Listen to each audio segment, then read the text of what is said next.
কাছের মানুষের বার্থডে আর একটু আউটিং হবে না, সেটা তো হতেই পারে না না। তাই এখানে রেডি হচ্ছিলাম, আর সন্ধ্যাবেলা তিনজনে মিলে একটু বেরিয়ে পড়েছি। ওই সন্ধ্যার ঠিক আগেটাতেই বেরিয়েছিলাম, তো তিনজনে মিলে রেডিও হয়ে গেছি। তো বেশি কোথাও নয়, যাচ্ছিলাম আমাদের চন্দ্রকোনা টাউনেই। আর মাম্মামের তো কোথাও বেরোনো হলে খুবই মজা। তো আমরা যাচ্ছিলাম বৈঠক রেস্টুরেন্ট। তো এটা কিন্তু গোসাবাজার থেকে খুবই সামনে, ভেতর দিকে।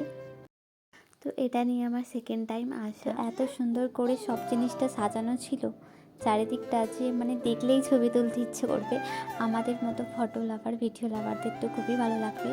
আর এটা ছিল বৈঠকের মেনু কার্ড, 4 পাতার একটা মেনু কার্ড ছিল। তো এখানে কিন্তু 4 পাতার মেনু কার্ড দুই দিকে লেখা ছিল। আর এইখানে আমরা খাবার অর্ডার দিচ্ছিলাম। এই রেস্টুরেন্টটা কিন্তু ওপেন হয়েছে পয়লা বৈশাখ, যারা জানো না তাদের জন্য বলে দিলাম। তো আমরা ওয়েট করছিলাম, এখানে খাবার আসতে একটু দেরি হয়, আর ভালো জিনিস খেতে গেলে তো একটু ওয়েট করতেই হবে। আর এখানে কিন্তু সুন্দর সুন্দর সেলফি জোন রয়েছে, তোমরা সুন্দর সুন্দর পিকচার তুলতে পারো। চারিদিকটা তোমাদের ঘুরিয়ে দেখিয়ে দিলাম। আর এখানে খাবার দাবার তো কিছু বলার নেই, খুবই সুন্দর। এখানে আমরা নিয়েছিলাম চিকেন কষা, বিরিয়ানি, আর ছিল নান রুটি।